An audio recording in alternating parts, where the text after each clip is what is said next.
Welcome to Thursday's edition of Big Blue Kickoff Live here on Giants.com, the mobile app, as well as YouTube. It is presented by Cadillac, the official luxury vehicle of the New York Football Giants. He's Paul Dottino. I'm Lance Medow with you for the next 60 minutes. Appreciate everybody tuning in. Multiple ways you can interact with us here on the program. You give us a ring, 201-939-4513. You can find us on social media, Twitter, hashtag GiantsChat. He is at GiantsWFAN. I'm at Lance Medow, one word, last name, Medow. And as a reminder, you can find the archive of this show and our entire podcast network on the Giants mobile app, podcast platforms everywhere, and at Giants.com/podcast. As we welcome you into the Giants podcast studio, it is presented by Hackensack Meridian Health. Keep getting better. So we are 2 days away from the preseason opener. Paul and I will give us a takeaway or two in terms of what to look for in that game. We heard from Abdul Carter and Jackson Dart, as well as Brian Dable earlier today, and then took in some of practice. Let's start off with the press conferences. Brian Dable spoke before practice, and he was peppered with a lot of questions about playing time and so forth, and gave his routine answers. Oh, he likes to needle the media, which is fun. It actually, I'm not comparing it. He's got a little bit of Tom Coughlin in him with the way he's going back at the media, no? Do you sense that a little bit? Yes, because he likes to kind of stick them in the side. Correct. You know, like John likes to always, give it to me, too. A little sarcastic flavor. Well, especially with his hypotheticals. And then John loves to give me horrible hypotheticals just to kind of rankle me a little bit. Dave likes to do that. Yeah, he got the better of a few media members, and it was all good and fun. Nothing personal, but at the root of what actually he said that had some meaning was he did claim and spelled it out loud and clear that Jackson Dart will play on Saturday, which is not necessarily a surprising development. He also indicated that any of the players that are dealing with injuries, and he doesn't specify at this stage of the season, he doesn't foresee them being Paul long-term, which is also positive and good news. And he was asked about really the pros and cons of playing your starters, how you go about navigating that. And what was interesting to hear was he said he's been studying other teams and other coaches in recent history. And the takeaway was that there really is not one route that you need to follow for positive developments, because he says that he's seen teams, they play 6 snaps amongst their starters, and other teams, they play 32, and there really wasn't a dramatic difference in terms of how the season started, because one of the things that he was trying to pinpoint, Paul, was the Giants have gotten off to slow starts, and is there any correlation between how you approach the preseason with your starters versus how you begin the year? Right. He told us the other day he didn't think there was a right or wrong answer to this, and he kind of reiterated that earlier this morning by saying there's no definitive solution to getting off to a good start other than playing well. It does not appear, according to the stats and analytics, that there is a correct answer to this. I will say that Coach McDermott of the Buffalo Bills did announce to the Buffalo media that outside of Josh Allen, last year's MVP, he does expect to get his starter snaps. And they have some young players, specifically on the defensive side of the ball, so I can understand that approach. And by the way, the Giants will be featured on Hard Knocks as a result of them playing the Buffalo Bills, since Buffalo is the team that is being put under the microscope during the course of the summer. But getting back to your point, no matter who's going to be out on the football field, I think the one thing also that Dable was emphasizing is we could sit and watch practice till we're blue in the face, and we do that. There is a distinct, first of all, difference in tone and speed during even a preseason game, Paul, versus a practice, and there's only so much you can simulate, and I think this was something that Dabes was emphasizing when he was speaking with the media today, by going through rep after rep, because defensive linemen have to stop on a dime. They cannot hit the quarterback. And he was talking about walking that fine line, Paul, and I thought this was interesting in the evaluation process. What do you put more emphasis in? Is it the high volume of practices, because there's a lot more practices, or is it the preseason games? And he was saying, you go back, you watch the film during practice, and you're playing the guessing game. Would it have been a sack? Would it have not been a sack? Could he realistically have extended the play and thrown it into the flat to the running back? Whereas in a game, there's no guessing, because you're playing until the play is dead, period. There's conclusion there. Very true. And even Jackson Dart admitted after Dable had spoke, that with these extra extended plays that they do at training camp and at practice, you learn positive and negative things, both ways. On one hand, you learn the positivity of, hey, if you extend a play and you're running a scramble drill, maybe you can still make something good happen. At the same time, you also learn that something really bad could happen as well. So he said every time that they run one of those extended plays and they kind of hold the whistle a little bit, there's something to be gained from that. And he said doing it in game action under live bullets is certainly going to be another piece of his education. And Dart and Abdul Carter will be exposed to at least a game setting early on. Well, we don't know about Abdul Carter for sure. We think Abdul Carter is going to play, but we don't know. Well, Dabes would only say Dart was for sure. Correct. Dabes did not acknowledge that, but this is me putting two and two together. We heard from Abdul Carter. He sounded like a man that was determined to play. I'll leave it at that. There's not a confirmation from the coaching staff, but I'd be surprised based on what he told reporters. And by the way, when asked about maybe pulling back because it's a preseason game, he's like, no, you go all out. This is football. Well, the specific question, I'm glad you brought that up, was he was asked, do you not want to show your full arsenal of moves, given the fact that nobody has seen you on film in the NFL? They've seen you in college. Mm-hmm. Do you want to show X amount of spin moves or whatever? And Carter flat out said, I'm not thinking that hard. And I'm paraphrasing. He's just going to go out and he's going to play. He's not going to say to himself, well, I can't use this maneuver because I'm worried that it'll better prepare our opponent in week number 4. And I think that's the right philosophy to have. Sure it is. And by the way, it's also a good idea for the Bills not to play Josh Allen under those very circumstances. I mean, would you want Abdul Carter barreling down on you like a double-decker bus? So you're saying Mitchell Trubisky is the sacrificial lamb then, under those circumstances? You're not worried about him? I would hope he has an ice tub ready after the game. Well, I'm sure both guys and both facets of each team are saying that on the Bills and the Giants sidelines as we're gearing up for Saturday's preseason game. Dart was also posed a variety of different questions, Paul, about what he's hoping to get out of the game. Mm-hmm. Is he looking to make a statement? Is he looking for a specific situation to come up, whether it be a 2-minute drill, whether it be a 3rd and long? And he didn't hone in on a specific scenario, though I thought one of the most interesting things that came up in the conversation was he was asked about, well, Josh Allen went through Dabes' system. So have you had a chance to speak to Josh Allen before you're going to see him up close and personal? And he said that he spoke to him a few days after the draft, and they actually did converse, maybe not delving much into the scheme. He said Josh Allen's best advice was more about leadership and how to command the huddle and what you want to showcase to the offense, maybe more so than the X's and O's. And Dart was honest. He was asked about how difficult this system is because we hear a lot of offensive players who come from other teams say, wow, it's a bit convoluted. Dart said, well, I can't compare it to anything else. This is my first go-around in the NFL, and there's nothing more that he can say from that perspective. But I think with any rookie, whether it's Carter, whether it's Dart, you can't think too big picture. You got to really treat this as just a normal football game. You go out, you play ball, you put the film on the next few days, and you take the good and the bad. The more and more I think you overanalyze it going in and you treat it as if it's a Super Bowl, probably in all likelihood it's going to backfire on you. Well, we know that Dart's best friend on the team is Tommy DeVito. They're very tight, very close. They have a terrific relationship, and he was asked, what has DeVito told you, about your first ever game? And he said that DeVito said, just go out there and have fun. That's it. Just go out and have fun and play. It's football. And then he also said here, which was interesting, a lot of people would think that there's pressure on the, quote, future franchise quarterback, right? Because you know as well as I do, he goes out and turns the ball over a couple of times. Chicken Little, the sky is falling, sure. Right?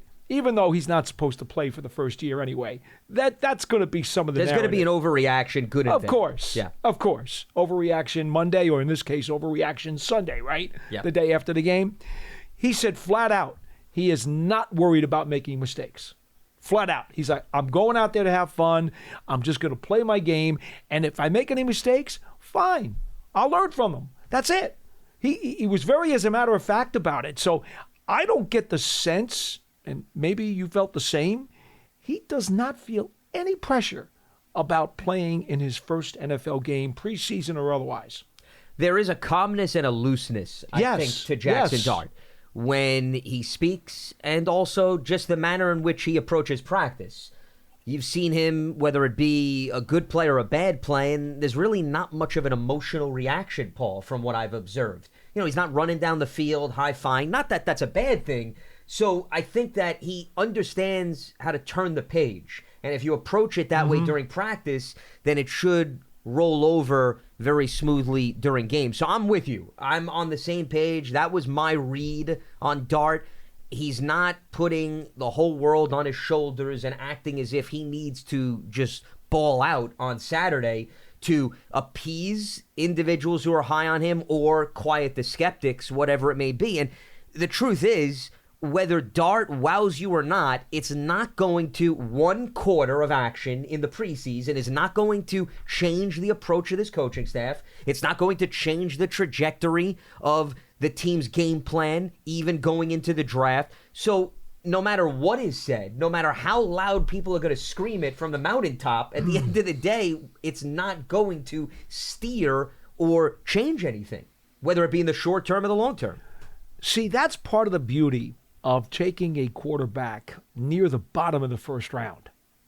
When you take a guy at 25, you've got that emotional and psychological cushion from the narratives outside the building that say, well, if you pick a guy in the top 5, you better start him in week 1. There is no pressure on the Giants to start Jackson Dart. I mean, at least I don't sense it. Russell Wilson was brought in here to be the starting quarterback in 2025 unless something changes. Everybody knows that. It's one of the reasons why you didn't just bring in Jameis Winston as a grizzled veteran who can be a mentor, but you brought in a Russell Wilson who's been to 2 Super Bowls, who's been to 10 Pro Bowls, who has unquestioned credentials. Unquestioned. Nobody can doubt his credentials. He's the guy. He's number 1. That's it. I think that is a tremendous benefit for Jackson Dart. It allows him to be his loosey-goosey self, if you will, because nobody in this building, nobody is putting any undue pressure on him. It's like, kid, take your time. When you're ready, you're ready.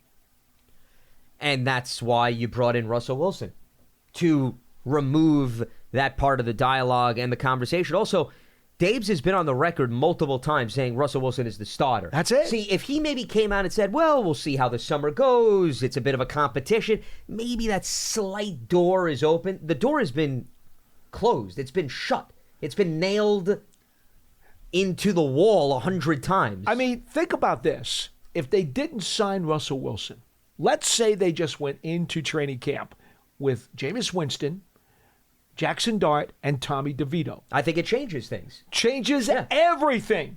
The narrative outside the building would be, definitely a competition for all 3 spots. The starting job is open. You don't give anything to Jameis Winston. He's going to have to fight to hold off the first-round draft pick. And then if Jackson Dart gets in the game against Buffalo and has a couple of scoring drives, people are going to be screaming to make him the starter before the second preseason game.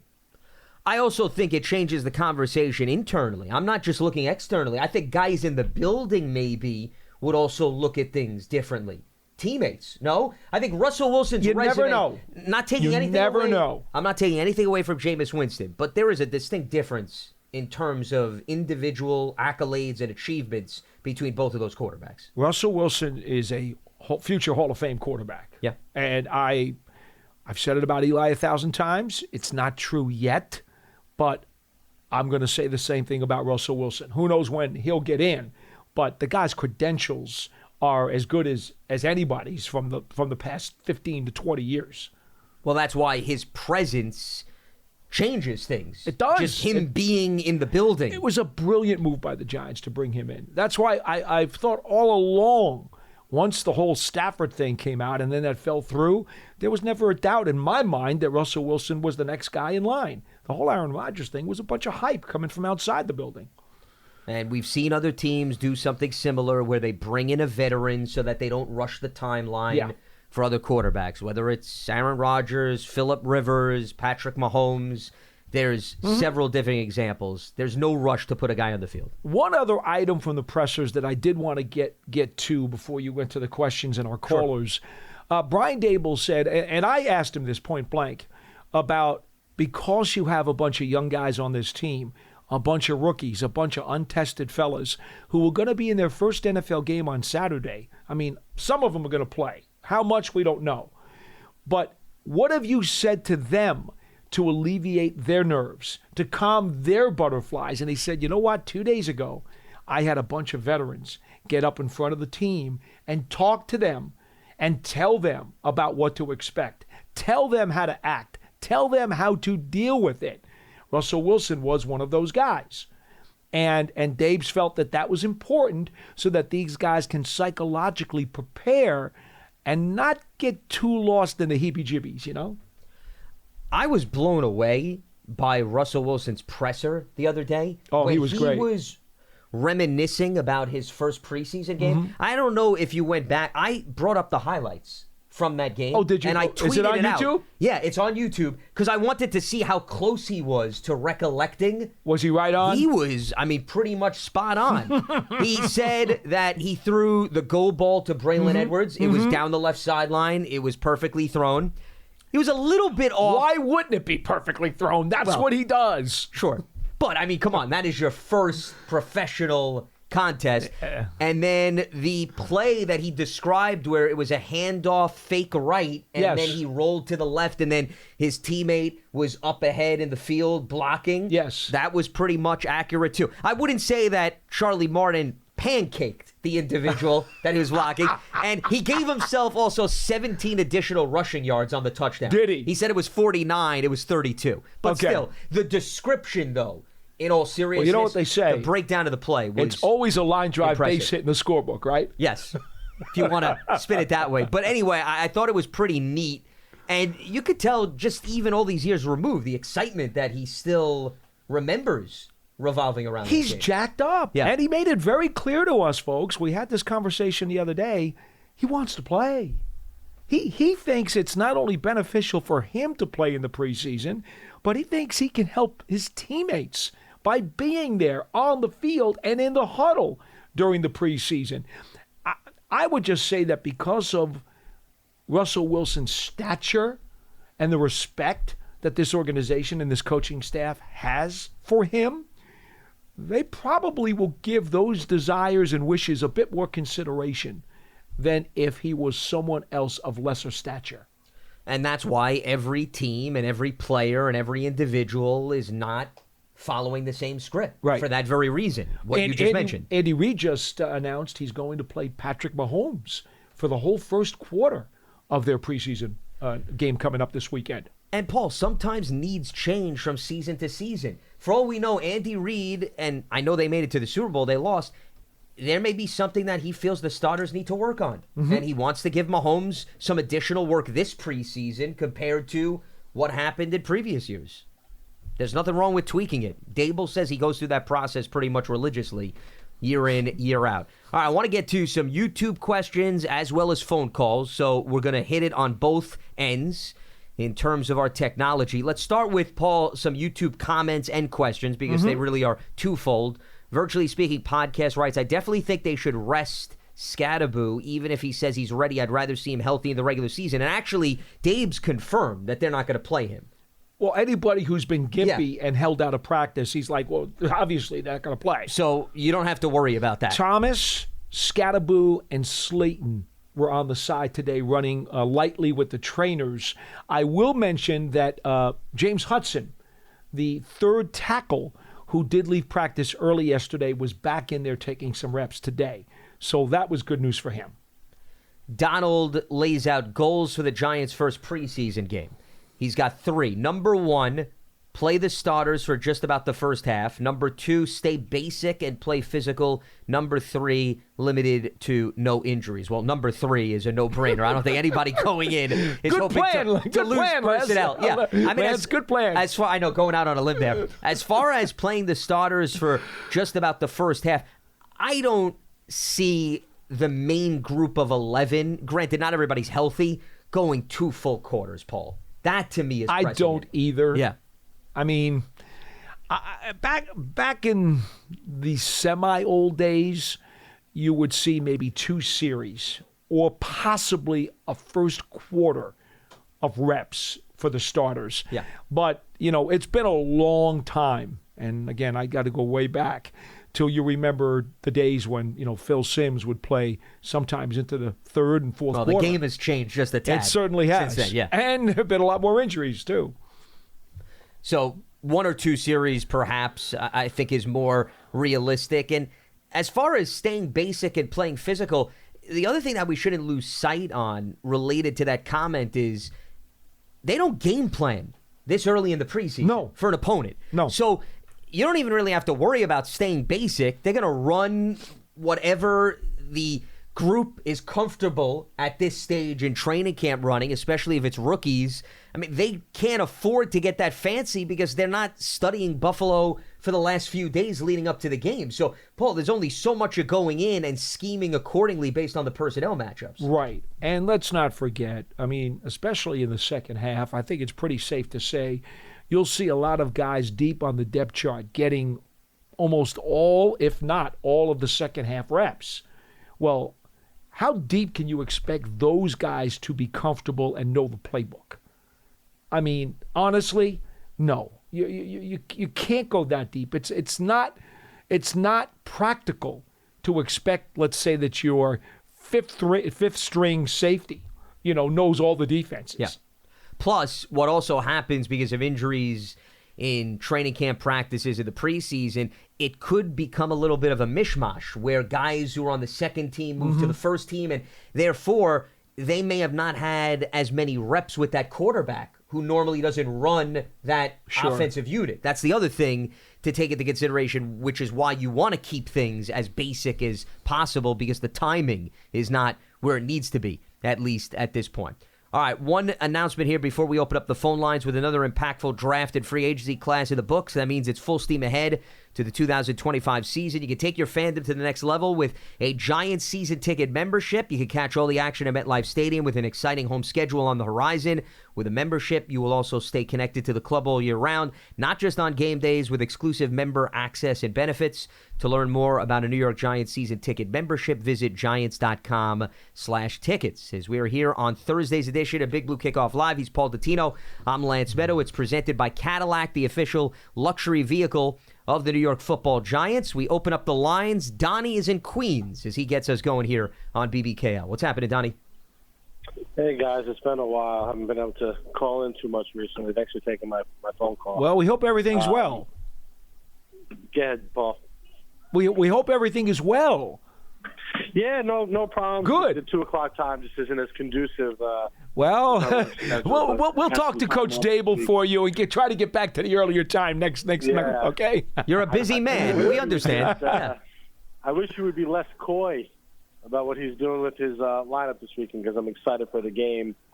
I'm personally in the camp of if they're healthy, they have to play. Yeah. This team has gotten up to such bad starts. And, can I prove that there's a correlation? I can't. But kind of like you guys said earlier in the show, and Lance mentioned it, like you just can't simulate football without tackling. Yeah. I go to camp a couple times every year, and I enjoy it. I bring my nephew. It's a good way for him to get closer to the game and pick out players and things like that. But it's just not football. It's as close as you can get, I guess. But it's not football. And I truly believe they should give their guys some time. And, I'll hang up at this. My thought is, Jackson should start. If he, or at least he should play with the guys he's taken the most snaps with. So if that means the second team is playing in the second quarter, that's when I would play him. With the guys that he's been out there playing with, is accustomed to throwing to, protecting his blind side and things like that. So just curious what you think about that. And one thing I did notice from camp, again, you take these things with a grain of salt, but they got to be scouring the waiver wire at defensive tackle. And I know Dexter hasn't really been participating much, but not very confident in what they've got around there. They need something a little more stable, and even in the trade market, if something comes up, they should definitely look into it. So really appreciate all the coverage this summer. You guys do a great job. I'll continue to listen, and I'll try to pop in before the season. Thanks. All right, Donnie. Appreciate the phone call. Thanks for giving us a ring. I want to start with the Dart comment first, and then if you want to jump in with respect to defensive tackle. I think it's a fair point that you want Dart in, which is related to what I was talking about earlier with some of the guys that he's been working with during practice. But I would say with Dart, it's a little bit different. Considering he's a rookie, I think you like to test him in these circumstances and maybe put him in with individuals that he hasn't run as many plays, because there's going to be a point in his career where he's going to be thrown into the fire, whether it's in the midst of the game, not that you ever wish anything, and there's going to be something that perhaps he did not simulate during practice and he's ill-prepared for, and I think you want to maybe test the waters. So I don't have an issue if he gets thrown in with maybe a unit that he doesn't have a wealth of time thus far with. I don't think this is the time to do that. I would actually take the opposite approach on this, because if you throw him out there with third and fourth string offensive linemen and it's total chaos, there's not much for him to learn except on how to run for his life. I don't think that's very productive. I think you want to give him, as the caller said, the opportunity to at least try to function under somewhat normal conditions, to see what he can do, what he can learn. And, he's taken a lot of second-team reps during the course of the offseason, so I think that's probably the most logical unit to put him with. And I think that will happen, but I could see them maybe keeping him in a little bit longer, where you start seeing some of the third stringers and the fourth stringers. And I think a lot of that also depends, Paul, on if the Bills are playing their third and fourth stringers. I wouldn't be as concerned if you have your third and fourth stringers. And meaning you don't want Jackson Dart behind the third offensive lineman going up against the Bills starters or their second line guys who are probably going to make the 53-man roster. That's not a great development. Am I going out on a limb by suggesting the Bills' backups might be better than the Giants? That's a pretty good organization who's won a lot of games. Sure, but I think once you start getting to the third and the fourth stringers, I don't know. I wouldn't think that the disparity is as huge as perhaps 1 and 2. I think there's a significant difference. All right. I think we'll agree to disagree on this one. But as far as the second point, I forgot what it was. Well, the second point was with respect to if they need to look at other options at defensive tackle. Oh, yes. Yeah. Lance brought this up earlier, and I think this is why you should not worry as much as you are out there, because there's very little tackling going on. In fact, there's none. Even these fully padded practices, the guys are told it's a thud practice. You come up to the guy, you make initial contact, and that's it. You can't tackle through him. So for those folks who have been reporting to you out there, looks like the Giants' rush defense isn't doing very well because, Tracy and Singletary and Motor and Turbo Miller are getting some gashing runs. Well, no kidding. The defensive guys know they can't go full force, they can't run through a guy, and they can't plaster him to the ground. Yeah, they let him finish the play. Brian Burns told us last week, he's like, I can't wait to get into a game because you guys have no idea what it's like to go out there, run a play, and be told you can't tackle. That's against every bone and ounce of blood in the body of a defensive player in the National Football League. Because not only do they have to physically pull up, but they also mentally and emotionally have to be aware, hey, I got to pull up. Because if I plaster that running back or that tight end or that wide receiver, coach is going to ream me out something bad. So you got to do what's unnatural to you as a player and pull up. So, you have to understand the full context of what's going on here before you say, well, it looks like they're running the ball well and the defense really isn't stopping the run a whole lot. No kidding. I mean, it's like having a car without wheels. Oh, it's really not racing down the highway very well. Really? Yeah, you get it? What can I say? I will tell you this. Roy Robertson Harris is a guy they have tremendous confidence in to help the interior of that defensive line. Darius Alexander right now is ahead in the pass rush stuff. Remember, he missed a lot of the offseason program. Yep. Little bit behind in the run stopping. But again, this is because they're not really able to work on that stuff. And so when he got caught from behind because of some dings earlier in the offseason, it cost him a lot of time. So I would not be as concerned as you've been led to believe. It may take them a little time. Maybe right out of the gate, they're not going to be, what they're supposed to be. Like we always say with everybody, it takes about 4 regular season games these days for a team to really show what it is that they've got. I would cool your jets a little bit on some of the stuff that you've been told. And also, I know he's probably not going to play defensive tackle, but if we're just focusing on the guys up front, they're going to mix and match Chauncey Golston, too. Sure. Don't dismiss his value. He's a good player. Tremendous player with a lot of experience. And I thought he was one of the most valuable additions this offseason. I don't see why I should shy away from that, even well before the season starts, because you need glue guys. That, to me, is what I call him. He's a glue guy. Mm-hmm. You know exactly what you're going to get out of him.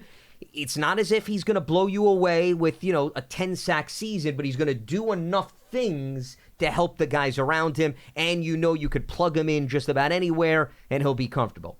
And you need a lot of those guys because I think the concern was if somebody goes down via injury, how good do you feel, especially based on last season when Dex went down, that there was a noticeable drop-off. Now, you're not going to get another Dex, okay? Let's not be naive, but you can get at least a cluster of talent that you can mix and match to help alleviate the gap a little bit. They finally started to enhance the talent of the defensive line after the losses of Leonard Williams in a trade and then Robinson, who went free agent. Yep. In my mind, they had not done a great job in replacing those guys in terms of their presence against the run.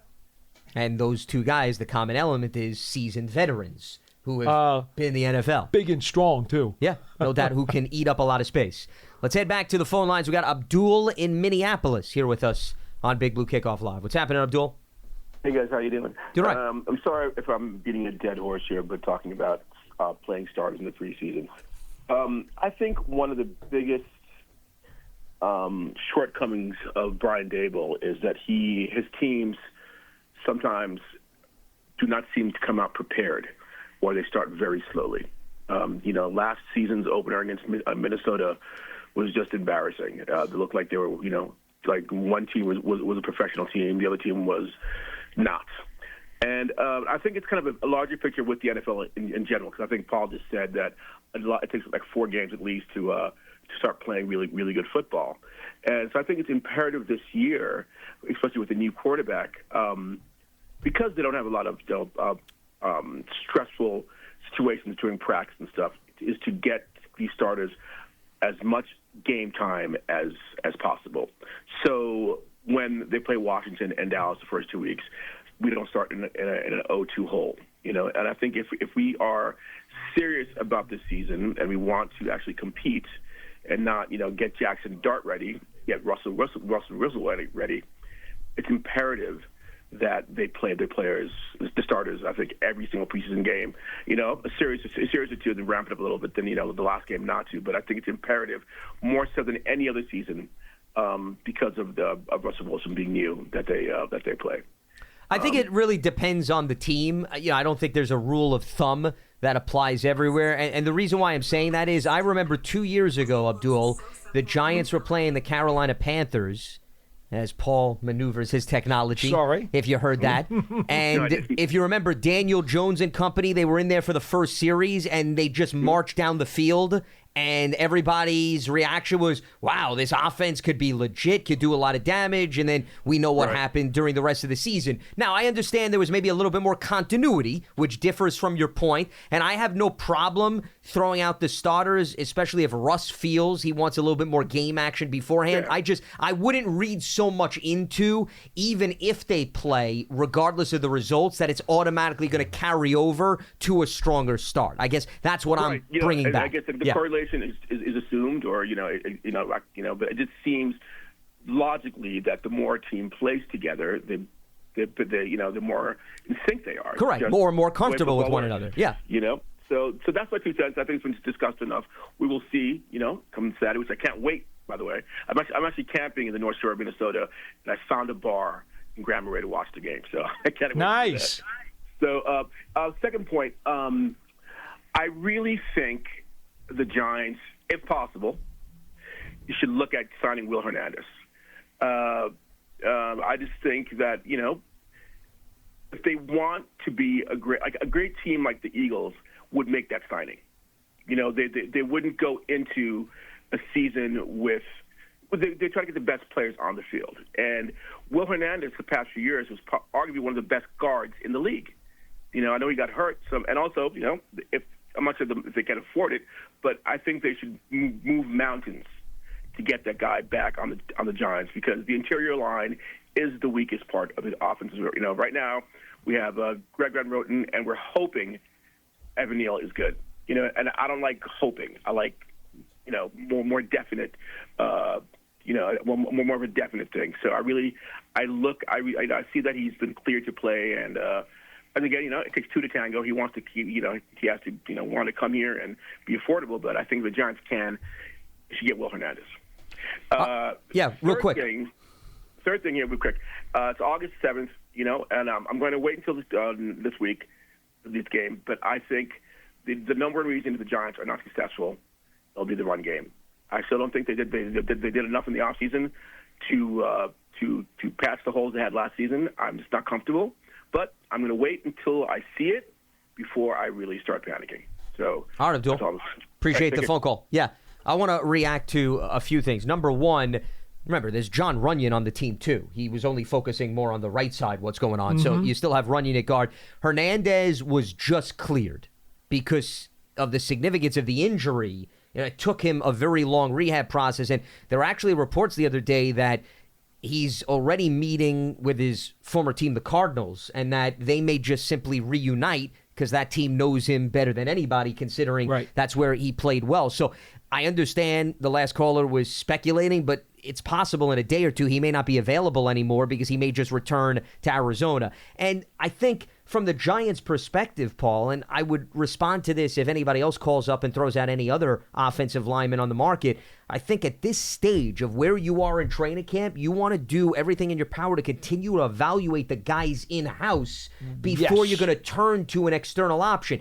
You go through the 3 preseason games, the waiver wire, you're not content. Okay, then I can understand you bring in like a Van Roten, who was a late arrival. Outside of that, I think they're going to do their due diligence of what they have currently here on the roster. Not only do I agree with you, Lance, I also look at Runyon, Neal, and Van Roten as 3 guys fighting for 2 starting spots.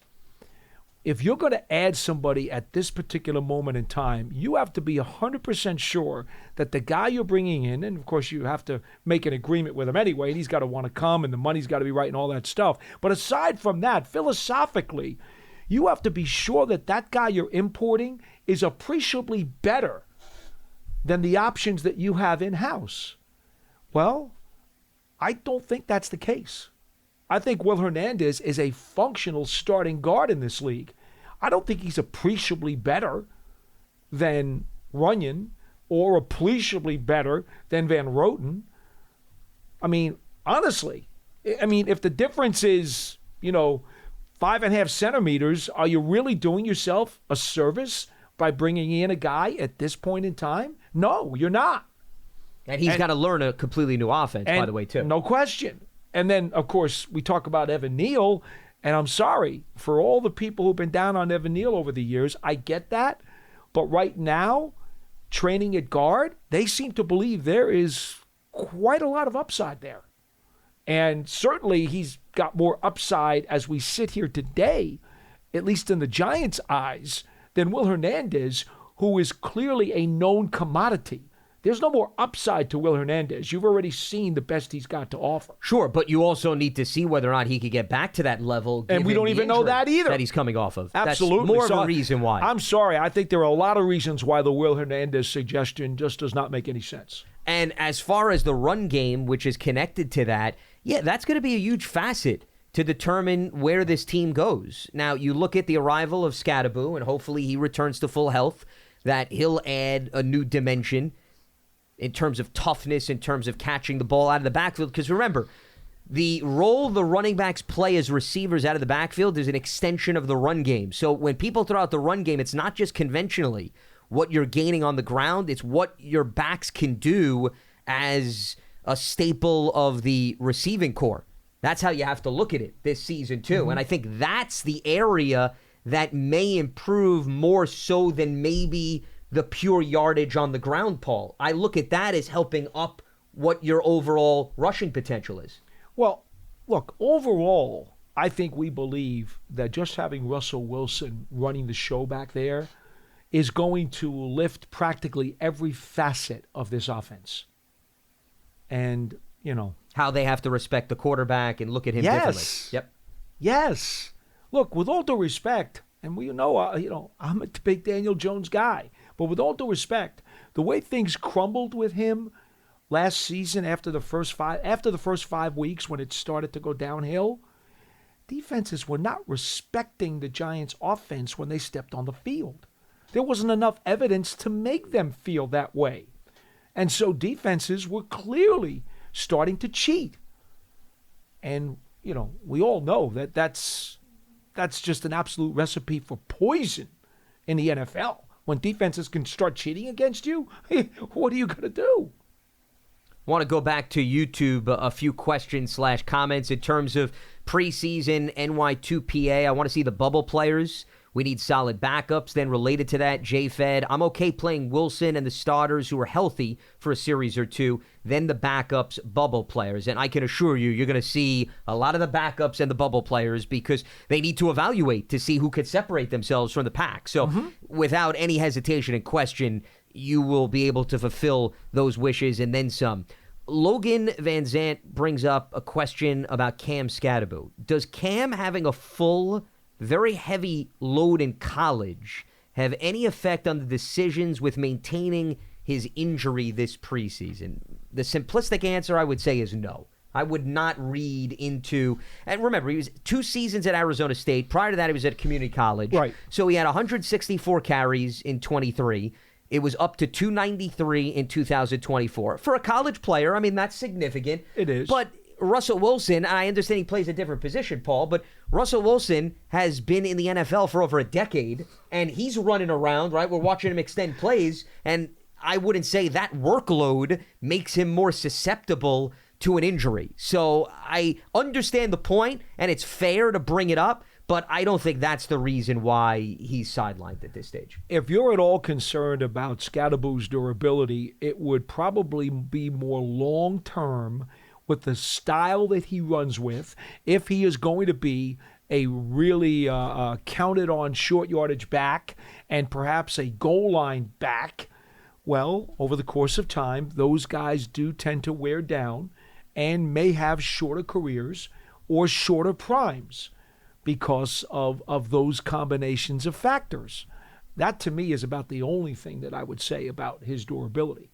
Like a guy, I don't know, he just popped into my head, so I'm bringing up Mike Allstott, who I understand was a bit of a fullback too. Yes. Okay? But you saw towards the tail end of his career, the last few years, Allstott wasn't the same type of player he was because of the physicality that he ran. Can I give you 2 other names, Sure. even more dramatic? Yeah. Christian Okoye, Okay.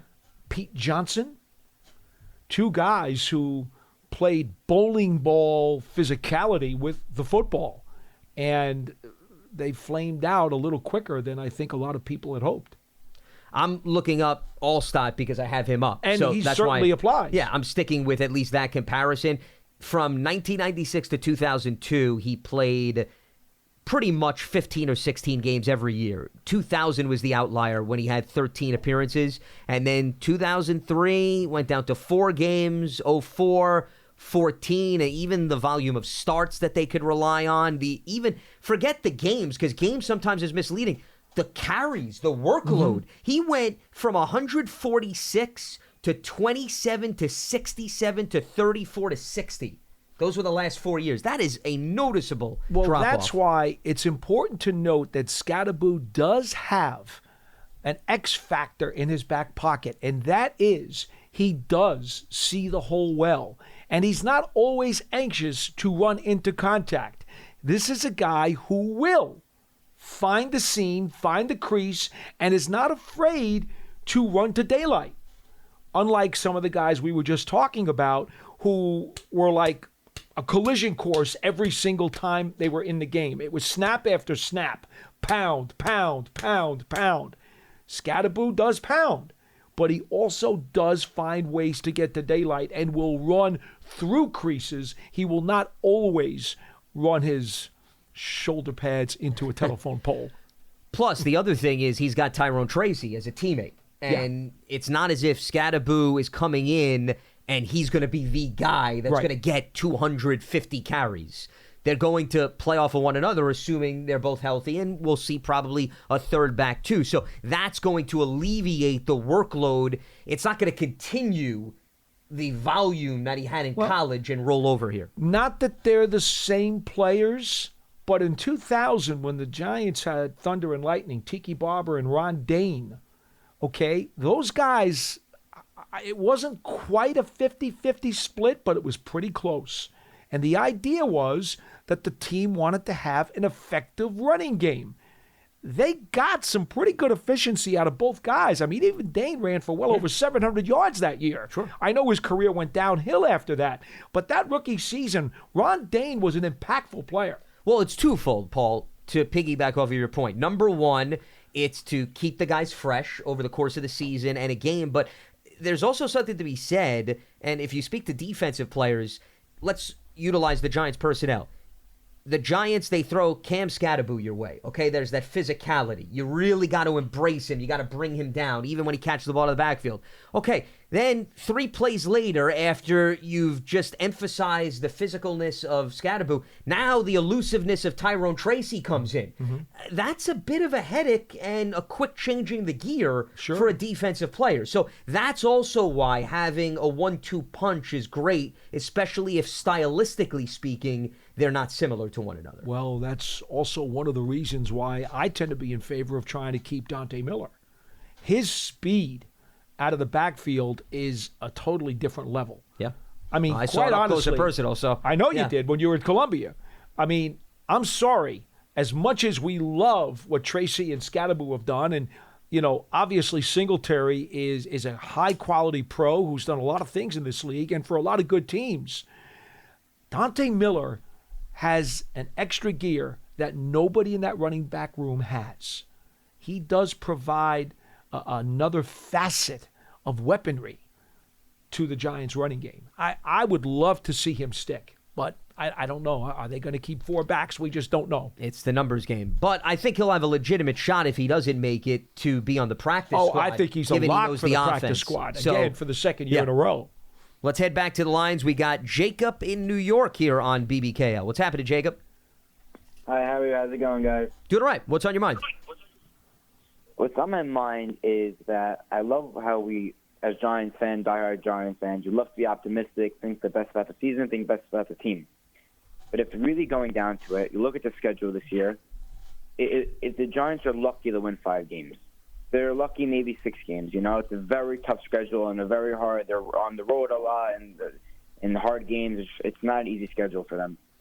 And my thought process is on that.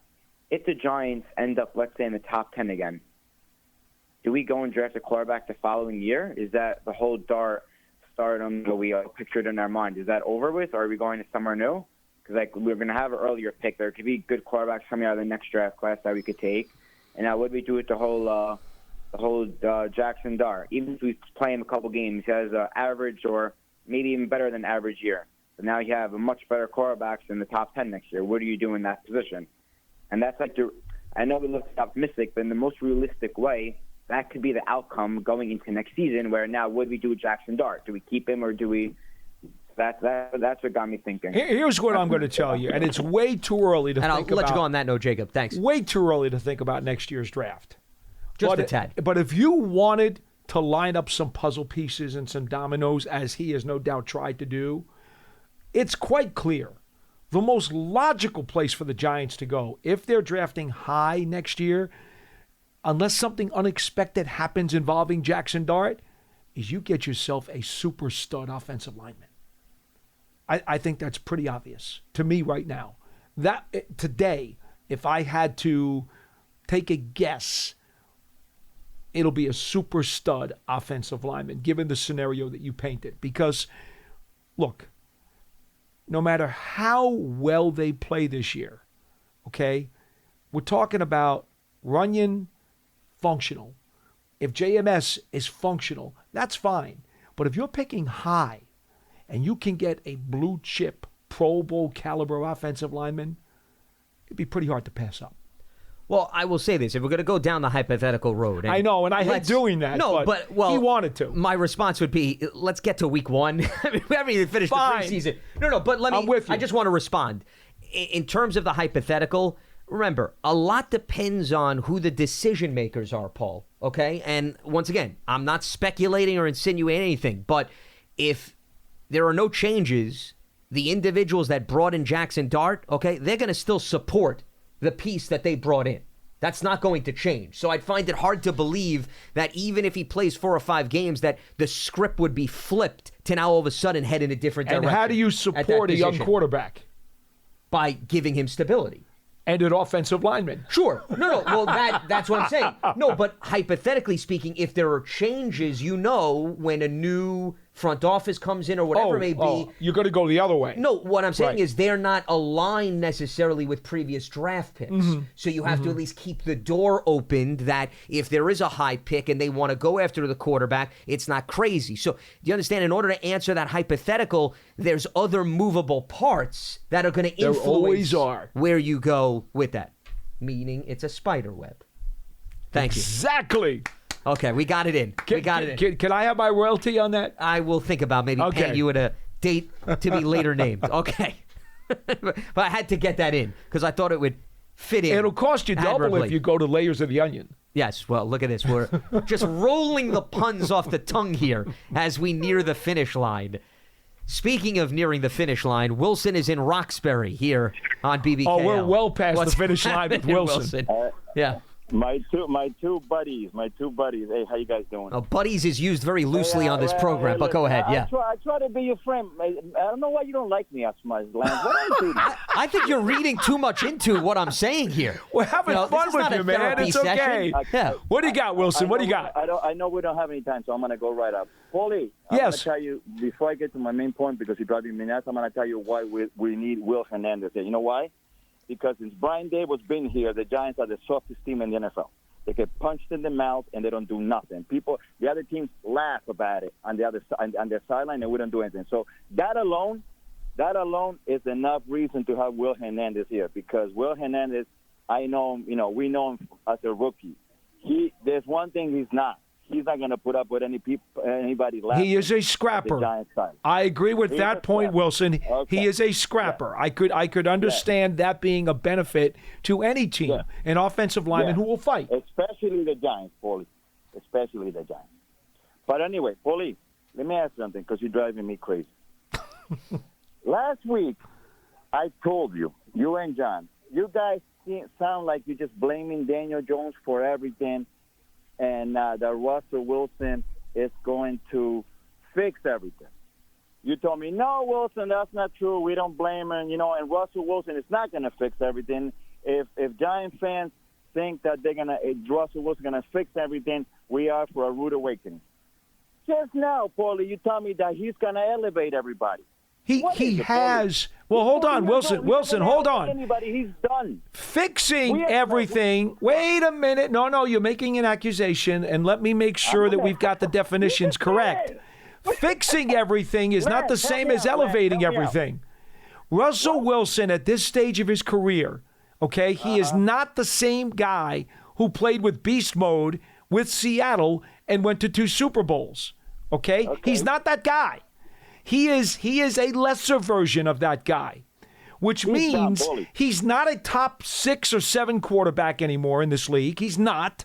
He's not going to lift the team on his shoulders, bring them out of the quicksand on his own, and just will his way to victories. He's not that guy anymore. He's a guy who needs other people, right? A rising tide raises all boats. He needs other people. He needs to be an effective play action quarterback, which means the running game is going to have to produce early so that they can command the respect of a defense and give him a chance to operate out of play action. If they don't do that, Russell Wilson is going to be taking a beating, and he's going to be looking uphill every week. I'm going to make that very clear to you right now. Okay? Well, so he does not automatically fix this place just by coming here. I've just explained it to you. I hope you got it. I got it. That's wishful thinking. Yeah. So you know what, Lance, help me out over here. Okay, when you bring in a supposedly Hall of Fame quarterback, right? Because the quarterback that you had before, your head coach blamed him for the food being cold in the cafeteria. I don't care what everybody says. Brian Dable blamed Daniel Jones for everything. That's what a lot of fans like us believe. But forget about that. When you bring a Hall of Fame quarterback, right, supposedly, and it's going to help everybody, then shouldn't Giants fans hear, hey, listen, man, we are going to be a good offensive. We're going to be a good team. We're going to strive for the playoffs. What if I have to hear all the excuses I heard with Daniel Jones, then why bring this guy? What's the point? Well, I mean, first of all, listen, help me out. well, I'm not going to help you out because I'm going to try to explain things. I disagree, first of all, with your generic statement that everybody is simply accepting the fact that Russell Wilson's going to fix everything. I don't even think when he was first brought in, that was the generic mindset. I think there's a belief, though, that his experience, he's got a lot more experience than Daniel Jones. I think we can all agree. He's played in several offenses. He's been around a lot of different offensive lines, personnel. So, that's different. But he's not automatically coming in. You put the key in the ignition and then everything else disappears and it's all rainbows and lollipops. I disagree with that sentiment. Champagne gave him $30 million to leave. I said, listen, thanks. Take $30 million, leave. I don't need you here. What is that? Well, and then he went to Pittsburgh. Hold on. He went to Pittsburgh, and look at what the Steelers did last season. You're not going to... Did you see his last 6 games? Well, Pittsburgh, of course, didn't go on to win a Super Bowl, but they were a playoff team, were they not? Were they not a playoff team? They were. Okay. So Russ did enough to help Pittsburgh, which also was erratic at the quarterback position before Russell Wilson's arrival. Okay. So, that I think is actually a positive development if you're trying to go in the opposite direction. But I want to give you another example. When Aaron Rodgers went to the Jets, okay, I understand year 1 he got hurt immediately. Year 2, did he fix everything for the Jets? Now, Aaron, right, Hall of Famer he's going to be, a Pro Bowler, a seasoned vet. Did he transform the Jets single-handedly? They fired the head coach in the middle of the season. That whole thing. But hold on. You're bringing in other factors. You can't give me that example. What do you mean I can't give you that? I'm asking you for a yes or no answer. This is not convoluted, Wilson. The point was, did Aaron Rodgers, regardless of what else happened, did he single-handedly fix everything regarding the Jets that second season? He could have, except that the coaches alone lost 4 games for the Jets last year. You know what, Wilson? You know what I find hysterical? I'm going to leave you with this. And listen, I appreciate the phone call, okay? All the kicks and giggles aside here. You claim that everybody else is making excuses, okay, for the quarterback, for Daniel Jones, for Russell Wilson. Yet I ask you a question. You come up with every other reason and rational thought that has nothing to do with the question. I think it's time to take a step back, look in the mirror, and prevent the art of hypocrisy from coming to the limelight. It's fair to say, Paul, Aaron Rodgers, who is in the same boat as Russell Wilson, if not more impressive, needed help with the Jets, okay? He couldn't all of a sudden stir the pot alone and everything else was going to correct itself. So Russ is in the same boat here where there's an uplifting feeling in terms of experience, resume, but that doesn't mean even if he plays decent football that everything else around him is going to fall into place. That to me would be a naive perspective, whether you're a diehard Giants fan or you're just a football lover. I've always said that the definition of an elite quarterback to me, and there are usually only 4 or 5 at one time in the league, those guys can literally will your team to win 3 or 4 games during the season just because of their spectacular performances. They can rise above whatever's going on and basically pull games out of their butt. And we know who those guys are right now. There's very few of them. Mahomes, Josh Allen, we know who those guys are, right? Yeah. Very, very few. Russell Wilson is not one of those guys. Russell Wilson needs the running game to be respected so he can use his play action. He needs an offensive line that's going to give him a clean front of the pocket because he's a shorter quarterback. And if he's got to roll out, his receivers have to be able to run the scramble drill with him to make sure that they give him a clean passing lane. Russell Wilson cannot raise the Titanic on his own. He's going to need some tugboats to help him pull the ropes. We've made that very clear. Wilson's biggest problem in life is that he doesn't understand context. He doesn't understand perspective and the full meaning of how things are tied together to create a thought and a philosophy and a theory. He just hears 4 or 5 words and he immediately clings to that, and that's what he's going to attack.